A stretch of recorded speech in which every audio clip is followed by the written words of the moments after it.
अस्सलाम वालेकुम नाज़रीन, आप सबका इस्तक़बाल है HN न्यूज़ में। मैं आपका होस्ट मोहम्मद अज़हरुद्दीन। आइए बढ़ते हैं तफसीलात की जानिब। HN न्यूज़ में आप सबका इस्तक़बाल है। आइए नजर डालते हैं आज के अहम खबरनामे पर। SSC अप्रैल 2023 के सालाना इम्तिहान के practice papers second language Telugu की रस्म इजरा के सिलसिले में वजीर तालीम रियासत तेलंगाना मोहतरमा P सबिता इंद्रा रेड्डी की रहायशगाह श्रीनगर कॉलोनी हैदराबाद पर मोहतरमा से मुख्तलिफ मसाइल पर तबादले ख्याल हुआ। खास कर इंसानियत के फ़रोग और इनके मसाइल भी मौज़ूए बहस हुई। हुकूमत तेलंगाना की जानिब से शोबे तालीम और दीगर महकमे जात से बहुत सी सहूलियात फराहम किए जाने पर मोहतरमा का और हुकूमत के वज़ीर आला के चंद्रशेखर राव और दीगर भी शुक्रिया अदा किया। बादअज़ां इस प्रैक्टिस पेपर की रस्म इजरा बदस्ते मोहतरमा P सबिता इंद्रा रेड्डी अमल में लाई। इस मौके पर जनाब अलहाज Ahmed Bashiruddin Farooqui deputy educational officer बहादुर, मौजूफ़े चेयरमैन तेलंगाना तंजीम फ़रोग लिसानियत मौलाना मुफ्ती डॉक्टर हाफिज मोहम्मद साबिर पाशा कादरी, खतीब व इमाम मस्जिद तेलंगाना स्टेट हज हाउस नामपल्ली हैदराबाद, जनाब MA हामिद मौलाना शाकिर, जनाब ख्वाजा अली शोएब, जनाब मोहम्मद अब्दुल माजिद, जनाब मोहम्मद रफ़ी, जनाब खाजी अहमद मकसूद अंसारी, जनाब सैयद मुनीर के अलावा दीगर हजरात भी मौजूद थे। कुल हिंद मजलिस इत्तेहादुल मुस्लिमीन की जानिब से मुंबई में मुनक़िदा पहले कौमी कॉन्वेंशन में 16 रियासतों से ताल्लुक़ रखने वाले सुदूर मोतमदीन ने शिरकत की। इस मौके पर सदर मजलिस व रुकन पार्लियामेंट हैदराबाद बैरिस्टर असदुद्दीन ओवैसी ने कौमी कॉन्वेंशन से खिताब किया। इन्होंने कहा कि 30 साल कबल अगर सवाल किया जाता कि क्या मजलिस मुल्क की 16 रियासतों तक पहुँच जाएगी तो उस वक्त लोगों को ये बात नामुमकिन महसूस होती, लेकिन आज हम इस मौक़ूफ़ में हैं कि ये ख्वाब देख सकते हैं कि भारत की हर रियासत से हमारे अराकीन असम्बली और अराकीन पार्लियामेंट मुंतखब हो सकें। बैरिस्टर असदुद्दीन ओवैसी ने कहा कि इनका ज़ाती सियासी सफ़र भी काफ़ी तवील और जद्दोजहद से भरा है। इस सियासी सफर में हर मोड़ पर जमात के गयूर अराकीन का उन्हें साथ रहा। बैरिस्टर असदुद्दीन ओवैसी ने कहा कि नाम निहाद सेक्युलर जमातों को सिर्फ मुसलमानों का वोट चाहिए, वो इनके हुकूक, जान और माल के तहफ़्फ़ुज़ और इनकी शनाख्त व तशख़्ख़ुस के लिए कभी आवाज़ नहीं उठाए। यूनिफॉर्म सिविल कोड, मुस्लिम रिजर्वेशन, गाँव रक्षकों की जानिब से मुस्लिम नौजवानों के कत्ल, मुसलमानों की इबादत गाहों पर हमले, इस तरह के वाक़यात पर मुबैना खामोशी इख्तियार की जाती है। सेक्युलर पार्टियों को डर है कि वो अगर मुसलमानों से हक़ की बात करेंगे तो अक्सरियती फ़िरक़ा उन्हें वोट नहीं देगा। बैरिस्टर असदुद्दीन ओवैसी ने कहा कि जिस वक्त मुंबई को जलाया गया और मुसलमानों पर मज़ालिम ढाए गए, क्या उस वक्त मुतासरीन से किसी ने हमदर्दी की थी? बैरिस्टर ओवैसी ने कहा कि RSS यूनिफॉर्म सिविल कोड के जरिए शरीयत में मदाखिलत के मंसूबे रखती है, इस पर भी सेक्युलर जमातें कुछ नहीं बोलती। मुस्लिम अक़लियतों की 100 ब्रदरियों को महाराष्ट्र में रिजर्वेशन मिलना चाहिए। सबसे कम ग्रेजुएट मुसलमान है, इनमें गुर्बत ज्यादा है और वो दूसरे तबक़ात के मुकाबले में ज्यादा है, लेकिन इनके रिजर्वेशन के लिए कोई आवाज़ नहीं उठाता। अंजुमन फ़रोग़ उर्दू और तमिलनाडु उर्दू तहक़ीक़ी मरकज़ वानमबाड़ी की जानिब से 21 फरवरी 2023 आलमी यौम मादरी ज़बान पर गुज़िश्ता 7 सालों से एक रोज़ा उर्दू मेला मुनक़िद किया जाता रहा, जो इस साल भी मुनक़िद हुआ। MS शादी महल वानमबाड़ी में मुनक़िदा इस एक रोज़ा उर्दू मेले में सुबह 10 बजे से रात 10 बजे तक कल 5 नशिस्तों का इनेक़ाद बखुस्न बखूबी अमल में आया। हाफिज़ मोहम्मद माज साहब की तिलावत कुरान मजीद से जलसे का आगाज़ हुआ।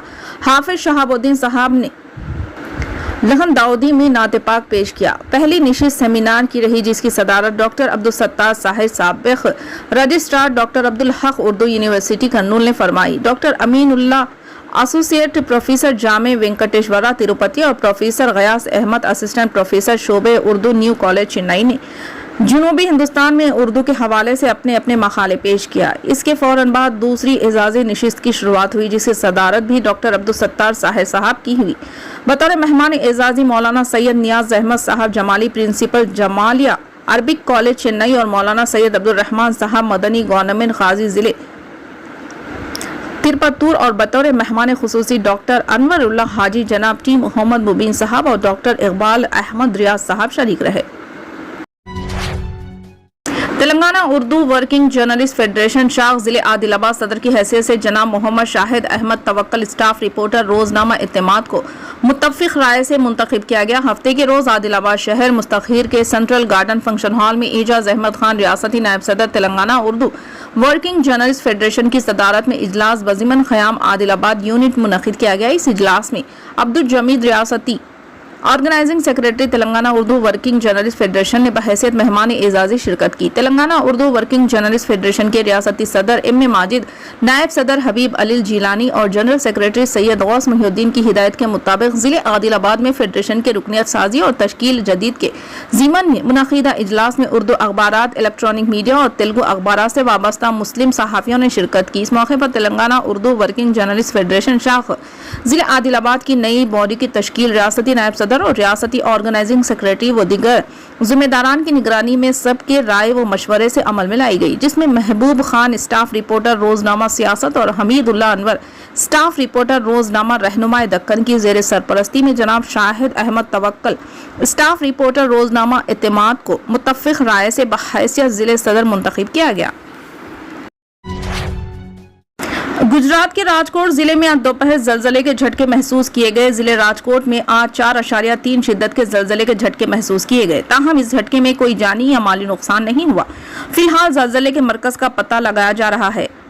सेस्मोलॉजी डिपार्टमेंट ने ट्वीट करके राजकोट में जलजले की जानकारी दी। राजकोट में 3.21 बजे जलजला आने का दावा किया गया। 4.3 शिद्दत के जलजले का मरकज राजकोट से 270 किलोमीटर शुमाल मगरिब में रिकॉर्ड किया गया। गुजरात के अमरेली में 24 घंटों में 6 जलजले रिकॉर्ड किए गए हैं। ताहम रिकॉर्ड के मुताबिक अमरेली के इर्द गिर्द तकरीबन 400 आफ्टर शॉक्स की इतला मिली है। उत्तर प्रदेश में साल 2005 में पेश आए बीएसपी के रुकन असम्बली राजू पाल के सनसनीखेज कत्ल के वाक़े में अहम गवाह अमीश पाल का जुमे को प्रयागराज शहर में दिन दहाड़े फिल्मी अंदाज में फायरिंग करते हुए कत्ल कर दिया गया। इनकी सिक्योरिटी के लिए 2 गनमैन भी फायरिंग की जद में आ गए। इस हमले में एक अमीश पाल का एक गनमैन भी अपनी जान से हाथ धो बैठा, जबकि दूसरे को भी गोलियां लगी, जिसकी हालत तशवीशनाक बताई जाती है। इनके कत्ल का वाक़या हमलावरों ने 47 सेकेंड में अंजाम दिया। अमीश पाल पर दिन दहाड़े इनके घर के सामने फायरिंग की गई। अमीश पर उस वक्त हमला किया गया जब अदालत से घर लौट रहे थे। अमीश पर हमले का वाक़या अमीश के घर के सामने लगे सीसीटीवी में रिकॉर्ड हो गया। इस पूरे वाक़े को 47 सेकंड में अंजाम दिया गया। अमीश की सफ़ेद रंग की कार धूमानगंज में इनके घर के सामने रुकी। दरवाज़ा खोलने के बाद अमीश गाड़ी से नीचे भी नहीं उतरे थे कि बाइक पर आए शख्स ने इन पर गोली मार दी। जब तक अमीश के गनमैन गाड़ी से उतरे, दूसरी बाइक पर आने वाले एक और हमलावर ने गनमैन पर भी गोली चलाई। चंद लम्हों तक रोजगार गोलियां चलती रही, जहां अमीश और दोनों गनमैन गोलियों की जद में आ गए। वहीं गोलियां दीवारों से भी टकराई।